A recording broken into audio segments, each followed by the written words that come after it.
नमस्कार मित्रों, आपका स्वागत है। मित्रों, एक मोर ने बताया, स्त्री चाहे कितनी ही प्यारी हो, ये 3 बातें कभी मत बताना। किसी जंगल में एक मोर मोरनी रहा करते थे। तभी मोर मोरनी से कहता है, हे मोरनी, आज मैं तुम्हें एक कहानी सुनाता हूं। तुम इसे बड़े ध्यान से सुनना। दोस्तों, एक समय की बात है। सुदामा अपने नगर से सीधा भगवान श्री कृष्ण से मिलने गोकुल पहुंच जाते हैं।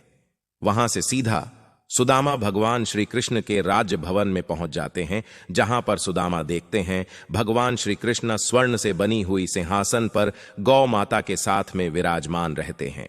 जब भगवान श्री कृष्ण सुदामा को आते हुए देखते हैं तो कहते हैं, आइए मेरे प्रिय सखा, आपका स्वागत है। आज आप किस उद्देश्य से अपने सखा के पास आए हो? तभी सुदामा कहते हैं, हे प्रभु, पहले तो आप मेरा परिणाम स्वीकार करिए। फिर आगे कहते हैं, हे प्रभु, आज हम आपके पास कुछ प्रश्नों के उत्तर जानने के लिए आया हूं। मित्रों, फिर आगे भगवान श्री कृष्ण कहते हैं, हे प्रिय सखा, आज आपके मन में कौन से प्रश्न गूंज रहे हैं? आप अपने प्रश्नों को निसंकोच होकर पूछ सकते हैं, क्योंकि आप मेरे प्रिय सखा हो। तभी सुदामा कहते हैं, हे प्रभु, हम यह जानना चाहते हैं कि वह कौन सी बातें हैं जो स्त्रियों को कभी नहीं बताना चाहिए। तभी भगवान श्री कृष्ण कहते हैं, हे प्रिय सखा, आज आपने अति उत्तम प्रश्न किया है। इस प्रश्न में समस्त मनुष्य जाति का कल्याण छुपा हुआ है। तो हे प्रिय, आज हम आपको बताते हैं कि वह कौन सी 3 बातें हैं जो स्त्रियों को कभी नहीं बताना चाहिए। फिर आगे भगवान श्री कृष्ण कहते हैं, हे प्रिय सखा, आज हम तुम्हें एक कथा के माध्यम से बताते हैं, जिसे सुनने के बाद आपके सभी प्रश्नों के उत्तर आपको मिल जाएंगे, परंतु आपको इस कथा को शुरू से अंत तक पूरा सुनना होगा। तभी आपके समझ में आएगा कि वह कौन सी 3 बातें हैं जो स्त्रियों को कभी नहीं बताना चाहिए, और जो मनुष्य इस कथा को ध्यान और मन लगाकर पूरा सुनता है, वो भी जान जाता है कि वह कौन सी 3 बातें हैं जो स्त्रियों को कभी नहीं बताना चाहिए। इन बातों को सुनकर सुदामा कहते हैं, हे प्रभु, हम आपकी इस कथा को शुरू से अंत तक सुनेंगे। कृपया करके आप अपनी कथा को प्रारंभ करिए। फिर आगे भगवान श्री कृष्ण कहते हैं, ठीक है, हम अब आपको कथा सुनाते हैं। और कहते हैं, प्राचीन काल की बात है, एक नगर में एक राजा और रानी रहते थे। उस राज्य के पास हर तरह की सुख सुविधाएं थीं। घोड़े, दास दासियां, अनेक तरह का धन दौलत, उनके पास सब कुछ था। यदि उनके पास कुछ नहीं था तो वह थी संतान। इसी कारण से राजा और रानी दोनों बहुत ही चिंतित रहते थे। उस राजा और रानी ने अनेक तरह के धार्मिक अनुष्ठान किए, मंत्र किया, जप तप किया, अनेक तरह का पूजा पाठ किया, लेकिन उन्हें कोई फायदा नहीं हुआ। मित्रों, फिर आगे भगवान श्री कृष्ण सुदामा से कहते हैं, हे प्रिय सखा, धीरे धीरे करके राजा रानी दोनों की आयु 35 से 40 वर्ष बीत जाती है। एक दिन की बात है कि राजा और रानी यह सोच करके बड़ी ही चिंता में व्याकुल होने लगे कि अब राज्य का क्या होगा, हमारे राज्य का कौन वारिस बनेगा? इतना बड़ा राज्य है, इसको कौन संभालेगा, कौन लेगा? हमारी प्रजा की जिम्मेदारी। राजा और रानी दिन रात इसी चिंता में डूबे रहते थे। उनको खाने पीने की शुद्ध भी नहीं रहती थी। एक दिन सुबह सुबह की बात है कि राजा के दरबार में एक साधु आता है और दासी दौड़ करके रानी के पास जाती है और कहती है, हे रानी साहिबा, दरबार में कोई भिक्षा मांगने भिक्षुक आया है। तभी रानी दासी से कहती है कि यह मेरा अंतिम दान धर्म है, इसके बाद मैं अपने हाथों से कोई दान नहीं करने वाली। रानी चावल से भरा हुआ एक कटोरा हाथ में लेकर के बाहर आती है और साधु की झोली में बिछा डाल देती है। मित्रों, फिर भगवान श्री कृष्ण कहते हैं, हे प्रिय सखा, उसके चेहरे पर छाई हुई व्याकुलता को देख करके वह साधु उससे पूछता है कि हे रानी, क्या हुआ, आप इतना दुखी क्यों हैं? रानी साधु को सारी जो भी बात थी वह सब कुछ रोते हुए बताने लगी। साधु को रानी पर दया आ गई। कुछ पल गंभीर होने के बाद साधु कहने लगा कि चिंता मत करो रानी, आपकी संतान की इच्छा पूरी हो जाएगी। आपकी कोख से एक पुत्र जन्म लेगा, परंतु मात्र वह 14 साल तक ही आप लोगों को मिलेगा। उसके आगे वह इस मृत्यु लोक में नहीं रह पाएगा। इससे बढ़कर के आपको कुछ देना मेरे लिए संभव नहीं है। अपनी बात पूरी करते करते उसने अपनी झोली में से हाथ डाला और थोड़े से चावल निकाल करके रानी को दे दिया और कहा कि आप और राजा दोनों इस चावल की खीर बनाकर के दोनों खा लेना, इससे तुम्हें पुत्र की जल्दी प्राप्ति होगी। इतना कह करके वह साधु वहां से चला जाता है। उस साधु के जाने के बाद रानी सोचने लगती है कि 14 साल तो सही है, उतने समय के लिए हमें पुत्र तो मिलेगा, यही काफी है। उतने साल तक मैं उसे जी जान से बड़ा करूंगी, उसका पालन पोषण करूंगी, उसे बहुत प्यार करूंगी, उसे दुलार करूंगी, और अपनी संतान की जो हमारे मन में इतने दिनों से इच्छा मरी पड़ी हुई है वह जीवित हो जाएगी। फिर रानी अपना सारा राजकाज खत्म करने के बाद रानी राजा के पास जाती है और राजा को जाकर के सारी बात बता देती है कि साधु ने उसे कुछ चावल देकर के खीर बनाकर के खाने के लिए कहा। साधु महाराज ने यह चावल हम दोनों को खीर बनाकर के खाने के लिए कहा है। फिर राजा कहने लगा, इतना दान धर्म किया, जब तब किया, कोई फल नहीं मिला, अब इस खीर से हमें संतान की प्राप्ति होगी क्या? फिर रानी कहने लगी, हे राजन, जब इतना सब कुछ किया तो अब यह भी सही, इतना भी कर लेते हैं, हो सकता है इसके बाद ईश्वर हमारी इच्छाएं को पूरी कर दे। उस साधु के क्रोध को क्यों बुलावा दे? यदि उसका हम कहना नहीं मानेंगे तो वह साधु नाराज हो जाएगा। मित्रों, फिर भगवान श्री कृष्ण कहते हैं, हे प्रिय सखा, उस राजा को अब किसी पर विश्वास नहीं था, लेकिन पत्नी को दुख ना पहुंचे, इसलिए वह राजा राजी हो गया। एक दिन क्या होता है कि राजा और रानी दोनों स्नान करके भगवान का नाम लेकर के अपने पूर्वजों का स्मरण करते हुए और उस संत का नाम लेते हुए उस चावल से खीर बनाते हैं और दोनों खा लेते हैं। उसके बाद निश्चिंत होकर के राजा और रानी दोनों सो जाते हैं। इसी प्रकार कुछ दिन बीत जाते हैं और साधु द्वारा कहे के अनुसार रानी गर्भवती हो जाती है। फिर जब इस बात को रानी राजा से बताती है तो राजा अति प्रसन्न हो जाता है और उनकी खुशी फूले नहीं समाती है। राजा रानी से कहने लगा कि महारानी, सचमुच साधु महाराज की कृपा हमारे ऊपर बरस पड़ी है। जब उसका समय पूरा हुआ, 9 माह के बाद पूरे समय के अनुसार रानी ने एक बहुत ही सुंदर पुत्र को जन्म लिया। वह बड़ा ही तेज था, उसके चेहरे पर मुखमंडल उसका चमक रहा था। राजा ने बड़ी धूमधाम से पुत्र का नामकरण किया और सारे राज्य में कई दिनों तक भंडारा चलवाया, उत्सव मनाया गया। और अब पुत्र की कुंडली को देखने के लिए राज्य के सबसे बड़े विद्वान पंडित को राजा ने बुलवाया। पंडित जी ने जब उस पुत्र की कुंडली को देखा तो पंडित जी कुंडली देख करके बहुत चिंतित हो गए। कहने लगे कि हे महाराज, जो यह तुम्हारा पुत्र है वह सिर्फ 14 साल तक जीवित रहेगा। राजा को इस बात की भनक भी नहीं थी। रानी को भी साधु महाराज की बात याद आ गई। दोनों चुप रह जाते हैं। उसके बाद राजा और रानी बड़े लाड़ प्यार से बेटे का पालन पोषण करते हैं। उस बेटे की हर ख्वाहिश को, हर जीत को वे पूरी करते हैं।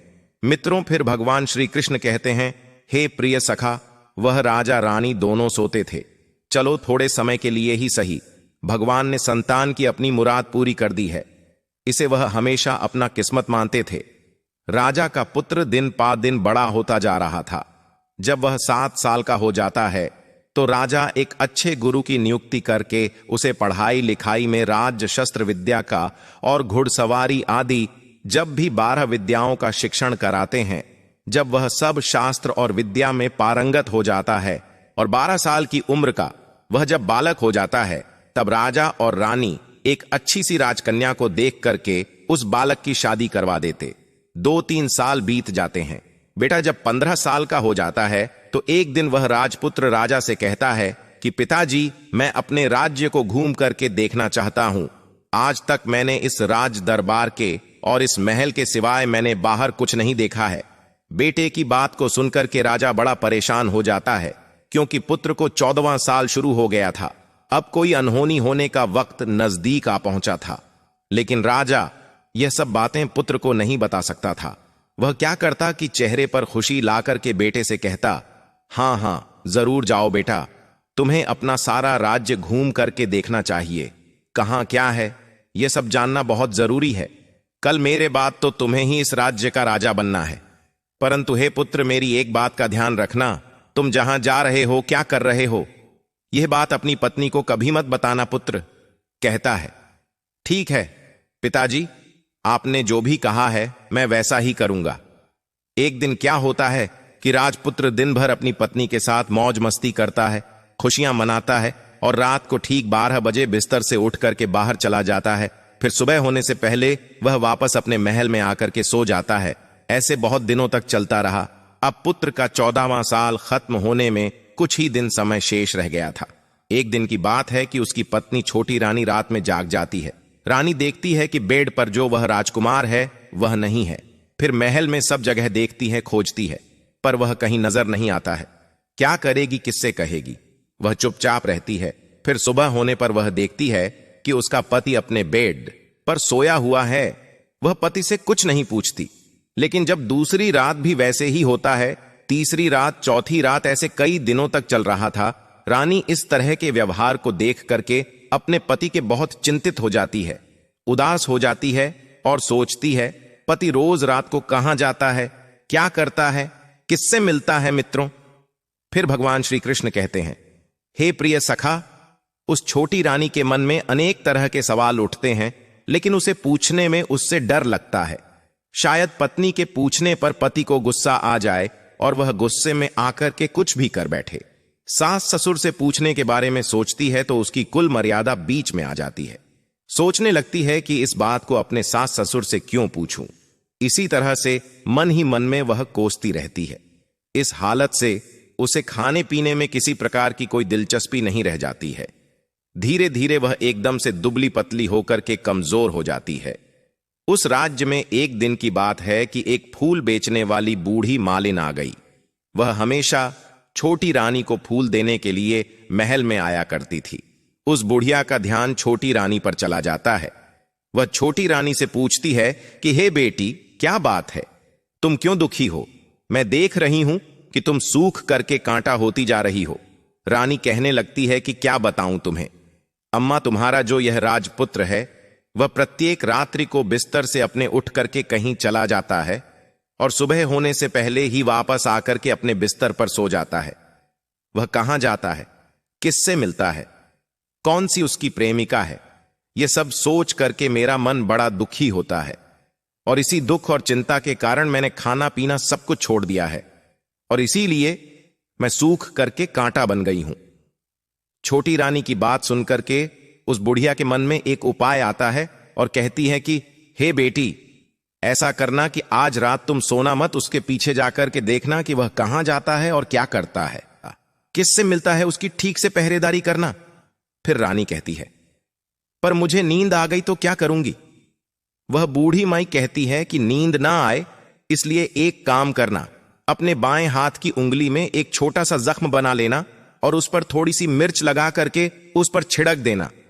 उससे तुम्हें बड़ी जलन होगी और उस पीड़ा से तुम्हें रात भर नींद नहीं आएगी। रानी बुढ़िया के कहने के अनुसार अपनी उंगली में एक छोटा सा घाव बना करके और उस पर थोड़ा सा मिर्च लगा लेती है और फिर उसे नींद नहीं आती है। लेकिन थोड़ी देर के बाद जब वह सो जाती है, फिर दूसरे दिन सुबह बुढ़िया जब फूल लेकर के आती है, उसके महल में पहुंचती है और पूछती है उससे कि क्या हुआ बेटी, देख पाई क्या पति तुम्हारा कहां जाता है और क्या करता है? तब रानी कहती है कि अम्मा, पहले कुछ समय जलन के कारण मुझे नींद नहीं आई, लेकिन जैसे ही जलन शांत हुई उसके बाद मैं सो गई, फिर मुझे पता नहीं चला कि क्या हुआ। वह बुढ़िया कहती है, कोई बात नहीं, आज तुम उंगली पर पहले से थोड़ा बड़ा जख्म बना लेना और उस पर ज्यादा मिर्च लगा लेना। रानी वैसे ही करती है, परंतु वह सिर्फ पति के बिस्तर से उठ करके बाहर निकलते वक्त जाग पाई। वह उसके पीछे नहीं जा सकी क्योंकि उसकी आंखें उस समय तक मूंद गई थीं, उसे नींद आ चुकी थी। दूसरे दिन सुबह जब वह फिर बुढ़िया आती है और रानी से पूछती है तो रानी रो करके कहने लगती है कि अम्मा, आज भी उसकी पहरेदारी मैं ठीक से नहीं कर पाई। बुढ़िया कहती है कि बेटी, सब कुछ ठीक हो जाएगा, तुम आज रात जख्म और बड़ा करना और उस पर ज्यादा मिर्च के साथ नमक भी लगा लेना और एक काम करना बेटी, वह जब जाने के लिए निकलता है तो उसका रास्ता रोक करके उसके सामने खड़ी हो जाना। बुढ़िया ने जैसा बताया रानी वैसा ही करती चली गई। आज रात उसे नींद नहीं आ रही थी। पति रात के 12 बजे बिस्तर से उठ करके जब महल से निकलने के लिए आगे बढ़ता है तो वह बुढ़िया ने जिस तरह से उसे बताया था उसी तरह से रानी आकर के पति के सामने रास्ता रोक करके खड़ी हो जाती है और कहती है, कहां जा रहे हो और किससे मिलने के लिए तुम जा रहे हो, मुझे यह बताओ, इसके बाद में जाना। पत्नी को इस तरह से देख करके वह राजपुत्र उसे बहुत समझाने की कोशिश करता है। कहता है कि देखो, अगर मैंने तुम्हें यह बात दिया तो मैं तुम्हें दोबारा नहीं मिल पाऊंगा। मित्रों, फिर भगवान श्री कृष्ण कहते हैं, हे प्रिय सखा। फिर उसकी पत्नी कहती है, कोई बात नहीं, ना मिल पाओ, लेकिन आप रात के समय कहां जाते हो, क्या करते हो, किससे मिलते हो, यह सब पहले मुझे बता दीजिए। वह राजपुत्र अपनी पत्नी की जिद के आगे बिल्कुल असहाय हो जाता है और उस रानी के जिद के आगे उसकी एक भी नहीं चलती है। और ठीक उसी समय उसका 14वां साल पूरा होने वाला था और 15वां साल लगने वाला था। फिर वह कुछ चावल मंत्रों से सिद्ध करके अपनी पत्नी को देकर के कहता है कि देखो, इन चावल के दानों को दोनों हाथों में अपनी मुट्ठी में पकड़ लेना। पहले दाएं हाथ में पकड़े चावल मेरे ऊपर फेंक देना। मैं कौन हूं तुम्हें पता चल जाएगा। बाद में बाएं हाथ में पकड़े हुए चावल मेरे ऊपर फेंकना। मैं जैसा था तुम्हें मिल जाऊंगा, लेकिन यदि तुम बाएं हाथ के चावल मेरे ऊपर फेंकना भूल गई तो मैं तुम्हें कभी नहीं मिल पाऊंगा। इतना याद रखना मित्रों। रानी बड़े आत्मविश्वास के साथ कहकर के दाएं हाथ में पकड़े चावल पति के ऊपर फेंक देती है। वह जो राजपुत्र था एकदम एक घोड़े में परिवर्तित हो जाता है। एक सुंदर सा सफेद घोड़ा, लंबी गर्दन, बड़ी बड़ी उसके अयाल देखते ही वह तेजी से दौड़ने लगता है। रानी उस घोड़े को देख करके एकदम से घबरा जाती है और पति ने बाएं हाथ के चावल फेंकने की जो बात कही थी वह सब रानी भूल जाती है। उसकी आंखों के सामने वह घोड़ा महल से बाहर हिन हिना करके चला जाता है। घोड़ा जो महल से बाहर जाता है तो वापस नहीं आता है। अब रानी को बड़ा पश्चाताप होता है। वह स्वयं को कोसने लगती है, लेकिन अब तो कोई फायदा नहीं होने वाला था। राजपुत्र अब वापस नहीं आने वाला था। जब सुबह होती है, महाराज और महारानी को सब बात पता चलता है तो उन्हें बहुत दुख होता है। वह बिस्तर पकड़ लेते हैं और अपने बेटे का इंतजार करने लगते हैं। एक दिन उनका बेटा वापस आएगा, यही सोचते रहते हैं। इसी तरह से 1 दिन, 2 दिन, 10 दिन, महीना बीत गया, 2 महीने बीत गए, 3 महीने बीत गए, आखिर धीरे धीरे करके 6 महीने पूरे हो गए। लेकिन राजपुत्र का अब तक कोई पता नहीं चलता। प्रधान राजपुत्र को ढूंढने के लिए राज्य के गांव गांव सिपाही भेजता है, लेकिन उसे भी कोई सफलता नहीं मिलती है। इधर रानी अपनी जिद के कारण पति गायब हो गया, यही सोच करके स्वयं ही मन अपने आप को कोसती रहती है। और एक दिन वह प्रण लेती है कि कुछ भी हो जाए, मैं अपने पति को किसी तरह से ढूंढ करके उसे वापस जरूर घर लेकर के आऊंगी। मित्रों, फिर आगे भगवान श्री कृष्ण कहते हैं, हे प्रिय सखा, एक दिन की बात है कि सुबह उठ करके वह अपने सास ससुर के पास जाती है और कहती है कि मैंने अपने पति के साथ जो भी पाप कर्म किया है और उसी के कारण मेरा पति यहां से नाराज होकर चला गया है। मैं किसी भी कीमत पर अपने पति को खोज करके लाऊंगी और मैं अपने पति की खोज में जा रही हूं। दोस्तों, महाराज और महारानी को क्या चाहिए था? उनका पुत्र था, बेटा किसी तरह से उनको मिलना चाहिए था। वह बहू को जाने की आज्ञा दे देते हैं। कहते हैं कि हे बेटी, तुम्हें जो चाहे वह करो, जहां जाना हो वहां जाओ, लेकिन हमारे बेटे को वापस लेकर के आओ, भगवान तुम्हें कामयाबी दे। अब रानी क्या करती है? वह ही भेष बदल करके एक सेठानी बन जाती है और अपने साथ कुछ नौकर और दासियां को लेकर के थोड़ा सा कुछ सामान अपने हाथ में लेकर के राज्य की सीमा पर जाती है और वहां एक बड़ा सा भोजनालय खोल देती है। वह आने वाले सब यात्रियों को वह मुफ्त में खाना खिलाने लगती है और उनसे कहती हैं कि तुम्हें जो खाना खाना है उसके लिए एक शर्त है। कोई अजीब चीज उसकी मालकिन को यानी राजकन्या को बतानी पड़ेगी, जो वहां आने वाला हर नागरिक अपनी तरफ से मैंने यह देखा है, मैंने वह खा है, कहकर वहां से मुफ्त खाना खा करके जाता था। परंतु रानी को जो बात जाननी थी वह अब तक नहीं मिलती। ऐसे ही कई दिन बीतते गए। एक दिन क्या होता है कि रानी के महल फूल लेकर के जाने वाली बुढ़िया के एक बेटा और बहू थे। उनका एक छोटा बेटा था, यानी बुढ़िया का एक पोता था। बेटा और बहू सुबह काम के लिए जब निकलते तो पोते को संभालने की जिम्मेदारी बुढ़िया पर रहती थी। बुढ़िया दिन भर पोते को अपने पालती थी। एक दिन होता क्या है कि बुढ़िया को पान खाने की बड़ी आदत थी। वह पान खाने के लिए उसे छूना चाहिए था। वह उसे तैयार करने के लिए सीपियां लेकर के आई और इन सीपियां को भूनने के लिए गोबर के कंडे चाहिए थे। कंडे इकट्ठा करने के लिए वह बांस की टोकरी लेकर के चरवाहे के मैदान में गई। वहां बहुत सारे कंडे थे। उन्हें जमा करते करते उसे घर आने में काफी अंधेरा हो चुका था। इस ओर शाम होते ही काम से वापस बेटा और बहू पहुंचे तो देखा कि बच्चा घर पर अकेला है और रो रहा है। वह दोनों गुस्से से आग बबूला हो गए। इतने में ही वह बुढ़िया घर आ गई। बेटा ने पूछा कि पोते को घर में अकेला छोड़ करके तुम कहां गई थी? वह बुढ़िया कहने लगी कि गोबर के कंडे इकट्ठे करने के लिए गई थी। इस पर जो उसका बेटा था वह कहने लगा, दोबारा बच्चे को अकेला छोड़ करके यदि घर में कहीं गई तो मैं तुम्हें बहुत मारूंगा। बुढ़िया कहने लगी कि नहीं बेटा, फिर कभी ऐसा नहीं करूंगी। मित्रों, फिर आगे भगवान श्री कृष्ण कहते हैं, हे प्रिय सखा। लेकिन दूसरे ही दिन बुढ़िया यह बात भूल गई और फिर वही चरवाहे के मैदान में जाकर के कंडे इकट्ठे करने के लिए वह चली गई। शाम को जब बेटा और बहू काम करके वह वापस आते हैं तो देखते हैं कि आज फिर उनका बच्चा घर में अकेला है और रो रहा है। अब उसके बेटे की जो सहन शक्ति थी वह समाप्त हो गई और बुढ़िया के वापस आने पर वे लोग उसे घर से निकाल देते हैं। बुढ़िया रात भर घर के बाहर अंधेरे में बैठी रही और सुबह होते ही टोकरी लेकर के कंडे इकट्ठा करने के लिए वह निकल गई। उस दिन उस पर कंडे इकट्ठा करने का मानो पागलपन सवार था। वह कंडों को इकट्ठा करते करते कब अंधेरा हो गया, सुबह से शाम हो गई, उसे कुछ पता नहीं चला। जब उसे ध्यान आया तो गांव का जो रास्ता था वह ठीक तरह से उसे दिखाई भी नहीं दे रहा था और वह अंधेरे में अपनी आंखें फाड़ फाड़ करके देखती और किसी तरह से वह आगे चल रही थी।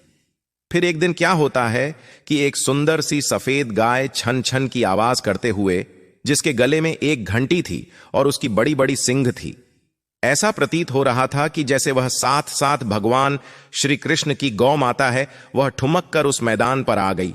और उसे देख करके बुढ़िया सोचने लगी कि इस गाय के पीछे पीछे जाऊंगी तो गांव तक मैं अवश्य से पहुंच जाऊंगी। यही सोच करके वह बुढ़िया उसके पीछे पीछे चलने लगी। गाय क्या करती है कि उस मैदान से लेकर के एक एक करके 6 मैदानों को पार करती हुई आखिर में वह 7वें मैदान पर जाकर के पहुंच जाती है। तो वहां क्या होता है कि उस मैदान पर एक बड़ा सा पत्थर, जो गाय ने जाकर के उस पत्थर को अपनी सींग मारा और हटा दिया। पत्थर जब हटा तो वह पाताल में जाने के लिए नीचे सीढ़ियां दिखाई देने लगी। जब वह गाय उन सीढ़ियों से जाने लगी तब बुढ़िया यह सब देखती रही और झट से जा करके उस गाय की पूंछ को पकड़ लिया और पूंछ पकड़कर के वह गाय के साथ साथ नीचे पाताल लोक में पहुंच गई। पाताल में पहुंचते ही तुरंत गाय की पूंछ को उस बुढ़िया ने छोड़ दिया और इधर उधर देखने लगी। वहीं से बुढ़िया ने देखा कि पाताल में सभी जगह तो जगमगाहट है, दीप जल रहे हैं और तेज रोशनी गाय के ऊपर पड़ती है और वहां अद्भुत अजीब तरह की घटनाएं घट रही हैं। गाय के नीचे जाती ही उसके गले में अपने आप रस्सी पड़ गई और छमछम करके कोई दुधारी में गाय का दूध नाने लगी, लेकिन जो भी कोई वह कर रही थी वह दिखाई नहीं दे रही थी। बुढ़िया यह सब देख करके बहुत घबरा गई। सोचने लगी कि कहां आकर के मैं फंस गई, यहां वहां छिपने की। वह बुढ़िया जगह ढूंढने लगी लेकिन उसे कहीं जगह नहीं मिली, हर तरफ उजाला था। मित्रों, फिर आगे भगवान श्री कृष्ण कहते हैं, हे प्रिय सखा। अब तो एक कोने में जाकर के वह बुढ़िया खड़ी हो गई। जो कुछ भी सामने हो रहा था उसे वह चुपचाप देखने लगी। कुछ पल के बाद वहां झट से एक सफेद घोड़ा आया और वहां 2 कुंड थे। उसमें एक कुंड में उस घोड़े ने छलांग लगाई और ऊपर आ गया और उसे तुरंत ही राजपुत्र का रूप प्राप्त हो गया। राजपुत्र बनने के बाद उसने दूसरे कुंड में पानी में स्नान किया। वहां रखे नए नए कपड़े पहने और एक सुंदर पलंग पड़ा था, उस पर आकर के बैठ गया। उसके सामने अपने आप 5 पकवानों की थाली आ गई, दूध की प्याली आई, पान आ गया और सामने उसके एक कौवा बैठा हुआ था। राजपुत्र ने खाना खाया, दूध पिया, पान सुपारी खाई और बिस्तर पर लेटने से पहले वह भगवान सूर्य का स्मरण करके सामने उसके बैठे हुए कौवे से पूछने लगा कि कौवे कौवे कुआं कुआं मत कर, मेरे माता पिता क्या कर रहे हैं ये बता। तब कौवा कहने लगा, बेटे के शोक में वे डूबे हुए हैं। वह कहने लगा कि राज्य को कौन संभाल रहा है। कौवा कहने लगा कि राज्य प्रधान संभालता है। राजकुमार ने पूछा कि मेरी पत्नी क्या करती है। कौवे ने कहा, उसने चौराहे पर आकर के भोजनालय शुरू किया है और आते जाते लोगों से वह हर रोज नई खबर के बारे में पूछती है। कौवे के या कहते ही राजपुत्र कहने लगा, ठीक है। उसके बाद वह सो गया। बुढ़िया कोने में खड़ी होकर के यह सब कुछ देखती रही। ऐसी अद्भुत घटना उसने जिंदगी में पहली बार देखी थी। उसे अंदर ही अंदर बड़ी व्याकुलता होने लगी। वह अपनी भूख प्यास सब कुछ भूल कर के आगे क्या होता है यह देखने के लिए व्याकुल होने लगी। लेकिन उसके बाद और कुछ घटनाएं नहीं घटी। इसी तरह से रात बीत गई, सुबह हो गई। सुबह होने पर पलंग पर सोया हुआ वह राजकुमार उठा और फिर से पहले वाले कुंड में छलांग लगाई और वह फिर से घोड़ा बनकर के कुंड से बाहर आ गया। और बाहर आते ही वह तेजी से उस पाताल नगरी के बाहर निकल गया। लेकिन वह कहां गया, बुढ़िया को कुछ पता नहीं चला। उसके बाद पिछली रात की तरह कोई उस गाय को छम छम करके दूध गाड़ने लगा। जैसे ही दूध गाड़ना खत्म हुआ, गले में उसके रस्सी पड़ गई और जो रस्सी पड़ी हुई थी वह अपने आप खुल गई और वह गाय तेजी से ऊपर जाने वाली सीढ़ियों की ओर भागने लगी। गाय को उस तरफ जाते हुए देखकर कि वह बुढ़िया सोचने लगी, अब गाय के साथ यहां से ऊपर जाना ही समझदारी है, नहीं तो कोई नई मुसीबत आकर के मेरे ऊपर पड़ जाएगी। झट से उस बुढ़िया ने गाय की पूंछ पकड़ी और गाय के साथ वह बाहर आ गई।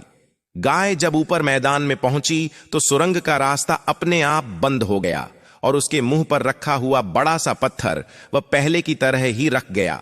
ऊपर आकर के वह गाय जंगल की ओर चली गई तो उधर बुढ़िया एकदम बावली सी होकर के पाताल नगरी में जो कुछ भी उसने देखा था, जल्दी से जल्दी किसी को बताने के लिए वह व्याकुल होने लगी। मित्रों, फिर आगे भगवान श्री कृष्ण कहते हैं, हे प्रिय सखा, फिर एकदम से याद आया कि नगर की सीमा पर कोई औरत है जो भोजनालय चलाती है और नई बात बताने वाले को वह खाना मुफ्त में खिलाती है। ऐसा वह सोचने लगी कि मैं क्यों ना जाकर के उस औरत को बात बताऊं और यदि उसे यह बात पसंद आ गई तो बाकी जीवन खाने पीने की जो भी झंझट है उससे सब मुक्ति मिल जाएगी। बुढ़िया ने मन में विचार किया और तुरंत उस भोजनालय के द्वार पर टगे हुए नगाड़े के सामने जाकर के पहुंच गई और जोर से नगाड़ा बजाना शुरू कर दिया। नगाड़े का इस तरह से बजना सुनकर कि मालकिन यानी छोटी रानी के मन में बड़ी प्रसन्नता होती है। सोचती है कि शायद कोई बड़ी बात लेकर के यहां आया है। रानी सिपाहियों को आदेश देती है कि जाइए और जो भी कोई आया है उसकी अच्छी तरह से खातिरदारी कीजिए। आदेश पाते ही 2 सिपाही दौड़ करके गए और देखा कि एक बुढ़िया नगाड़ा बजा रही है। उन्होंने उस बुढ़िया से पूछा कि हे बुढ़िया, क्या हुआ, क्यों नगाड़ा बजा रही है? बुढ़िया कहने लगी, कुछ नहीं बेटा, यहां खाना मिलता है ना, इसीलिए आई हूं। खाना चाहिए, मिलेगा क्या? तभी वह सिपाही कहते हैं, हां मिलेगा, लेकिन मुझे तुमसे कोई नई बात जाननी है, वह तुम्हें पहले बतानी पड़ेगी। बुढ़िया ने कहा कि हां बताऊंगी, एक बात मालूम है मुझे इस पर। सिपाही उसे अंदर लेकर के गए। उनको मालकिन का आदेश था कि जो कोई बूढ़ा बुजुर्ग वहां आए उनके साथ अच्छी तरह से पेश आना और उनका अच्छे से आदर सत्कार करना और सेवा करना।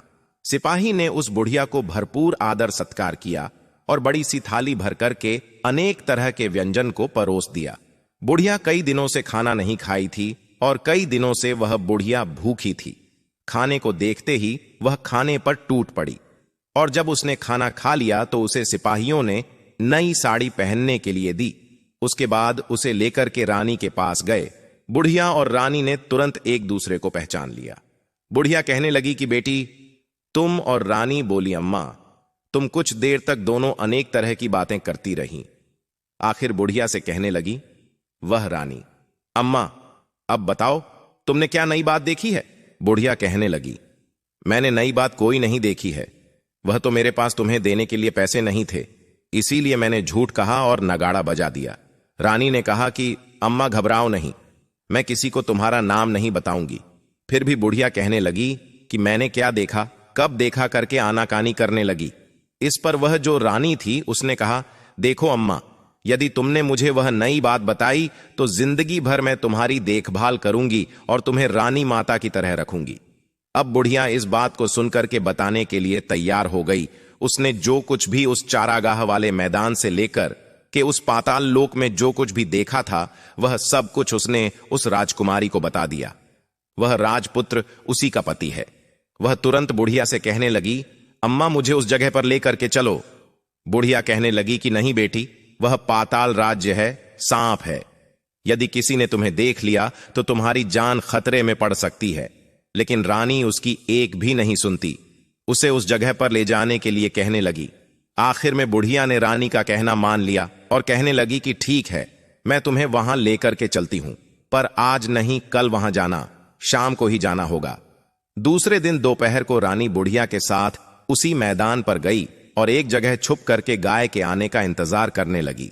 जब शाम हुआ, अंधेरा होने लगा, गाय हमेशा की तरह वहां आई। मैदान के उस कोने में जाकर के उसने पत्थर पर सींग मारा और झट से पत्थर हट करके सुरंग जाने का रास्ता खुल गया। उस रास्ते से नीचे उतरने लगी तो बुढ़िया रानी से कहती है कि जल्दी आगे बढ़ो बिटिया, हम गाय की पूंछ पकड़ करके नीचे चलेंगे। वे दोनों, बुढ़िया और रानी, गाय की पूंछ पकड़ करके पाताल लोक में पहुंच जाते हैं और बुढ़िया पहले की तरह कोने में छिप जाती है। कोने में छिपी नीचे सब कुछ पहले जैसी जो घटनाएं थीं वह घटित हो रही थीं। गाय के गले में अपने आप रस्सी पड़ गई। कोई आकर के उस गाय का दूध दुहने लगा। एक सफेद घोड़ा आकर के एक कुंड में छलांग लगाया और राजपुत्र के रूप में वह बाहर आया।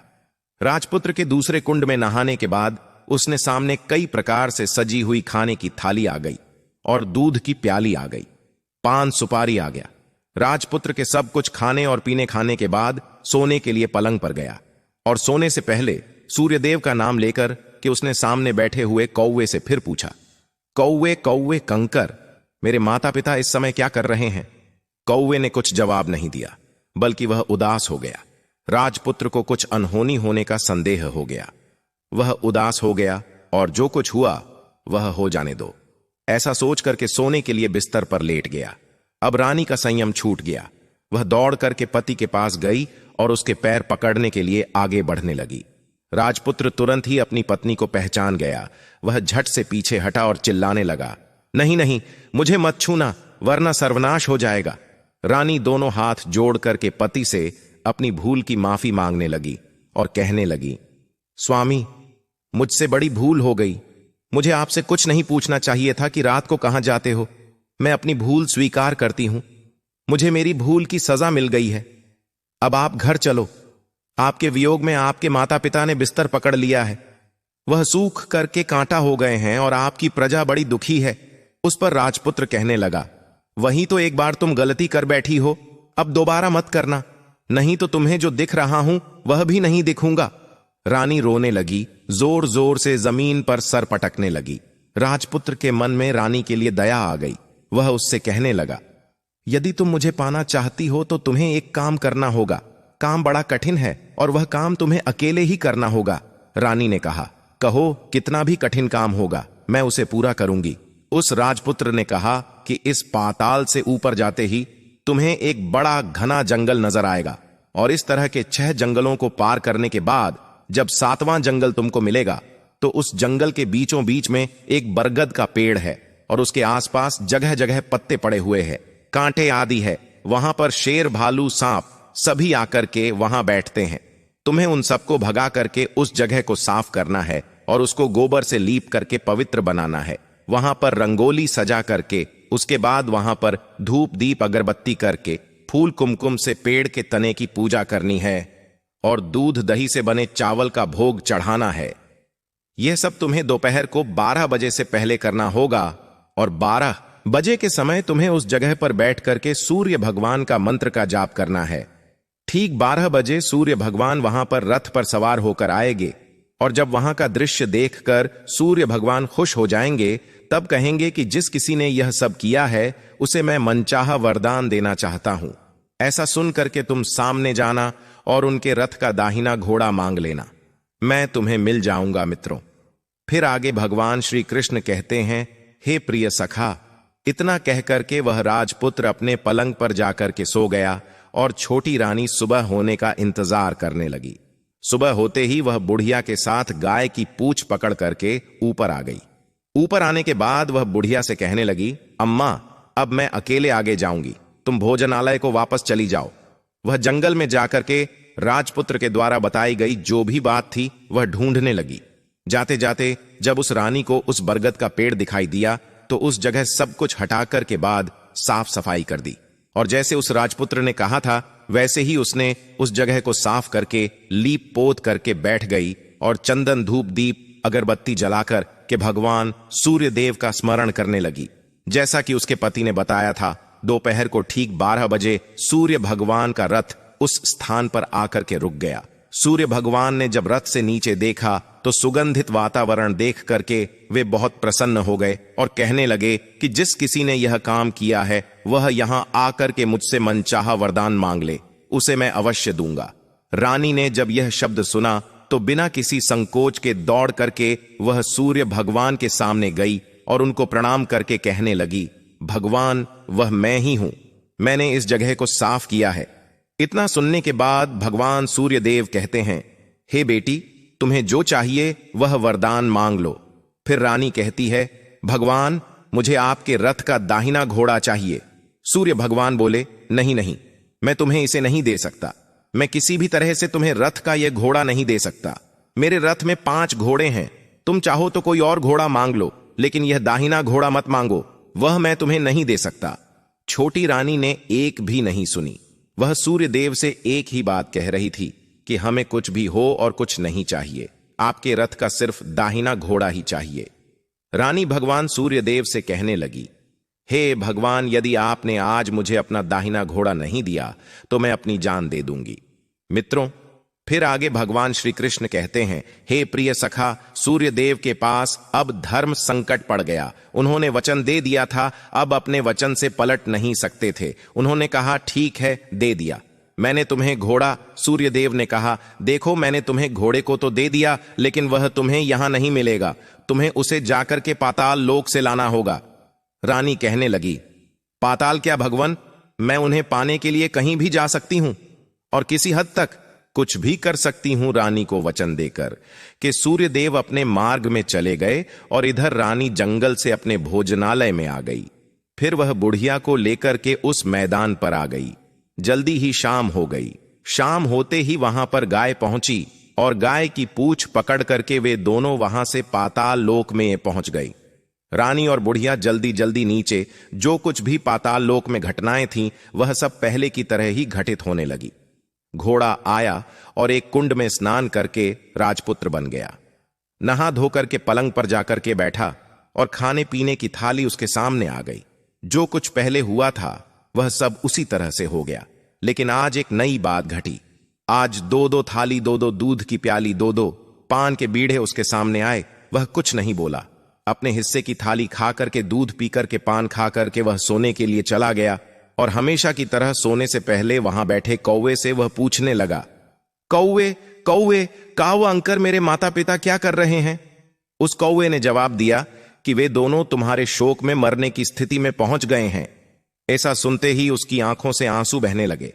फिर वह पूछने लगा कि कौवे कौवे, कौ अंकर, मेरा राज्य कौन चला रहा है? वह कौवा कहने लगा कि तुम्हारा राज्य प्रधान चला रहा है और वह सब कुछ हड़प चुका है। वह प्रजा पर बहुत अत्याचार कर रहा है। यह सुनकर के राजपुत्र को बड़ा गुस्सा आया। वह गुस्से में अपनी मुट्ठी को बंद कर लिया और पूछने लगा, कौवे कौवे, कौ अंकर, मेरी पत्नी इस समय क्या कर रही है? कौवा कुछ नहीं बोला, चुप रहा। अब रानी का संयम जवाब दे चुका था। वह दौड़ करके पति को सीने से लगा ली। फिर राजपुत्र कहने लगा, अब मैं तुम्हें मिल गया। रानी कहने लगी, सच कहते हो, अब आप फिर से घोड़ा तो नहीं बनोगे? फिर पति कहता है, नहीं, मैं अब दोबारा घोड़ा नहीं बनूंगा। तुमने जो इतने सारे कष्ट उठाए हैं मुझे पाने के लिए, इसलिए सूर्य देव ने मुझे सदा के लिए घोड़े के जन्म से मुक्त कर दिया है। राजपुत्र ने बड़े प्यार से कहा और उसे गले लगाया और उसके आंखों से आंसू पछे। मित्रों, फिर आगे भगवान श्री कृष्ण कहते हैं, हे प्रिय सखा, उसके बाद वहां पर को कौवा बैठा हुआ था। वह कहने लगा कि हे राजकुमार और राजकुमारी, तुम दोनों जाने से पहले मेरी इन बातों याद रखना। कौवा राजकुमार से कहने लगा कि पत्नी चाहे कितनी भी प्यारी हो, आप उसे कितना भी मानते हो, लेकिन यह 3 बातें उसको कभी नहीं बताना। पहली बात, जिस बात को बताने से आपके ऊपर और आपके परिवार पर संकट आने वाला हो, उस बात को पत्नी से कभी नहीं बताना चाहिए। दूसरी बात, ऐसी बातें जिनको आप गुप्त रखना चाहते हैं, किसी के साथ शेयर नहीं करना चाहते, वह बातें भी पत्नी को नहीं बताना चाहिए, क्योंकि स्त्रियों के पेट में कोई भी बात नहीं पचती है। इसीलिए गुप्त बातों को पत्नी से कभी नहीं बताना चाहिए। तीसरी बात, जिस बात को बताने से आपकी जान को खतरा हो और आपके माता पिता को कष्ट हो, आपके परिवार पर संकट आ जाए, ऐसी बात को भी स्त्री से कभी नहीं बताना चाहिए। कौवे की बात को सुनकर के वे दोनों ने कहा, ठीक है, जैसी गलती हम लोगों ने पहले की है, अब वह दोबारा गलती मैं नहीं करूंगी। उसके पश्चात उस राजपुत्र ने बड़े प्यार से कहा और उसे गले लगा लिया, अपनी रानी के आंसू पोंछे। कुछ देर के बाद सुबह हो गई। गाय की श्रृंखला टूट करके भूलोक पर जाने लगी। रानी, राजपुत्र और बुढ़िया उसकी पूंछ पकड़ करके ऊपर आ गए। ऊपर आने पर वह सीधे भोजनालय में पहुंचे। वहां का सब सामान लोगों में बांट दिया और ताला लगा करके वे अपने राज्य को वापस चले गए। अपने राज के पुत्र को वापस आते हुए देख करके जो प्रधान था वह सब घबरा गया।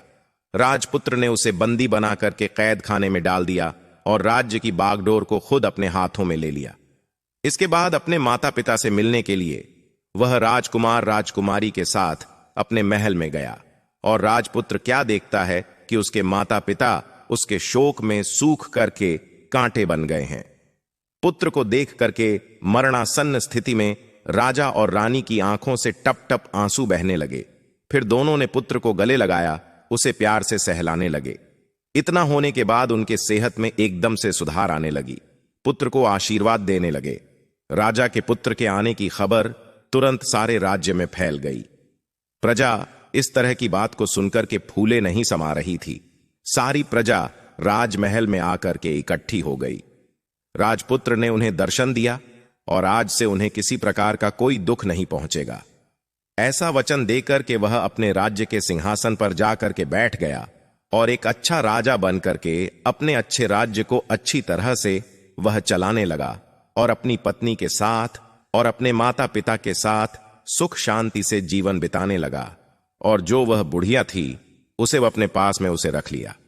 दोस्तों, इस प्रकार से भगवान श्री कृष्ण ने सुदामा को बताया कि वह कौन सी 3 बातें हैं जो स्त्रियों को कभी नहीं बताना चाहिए।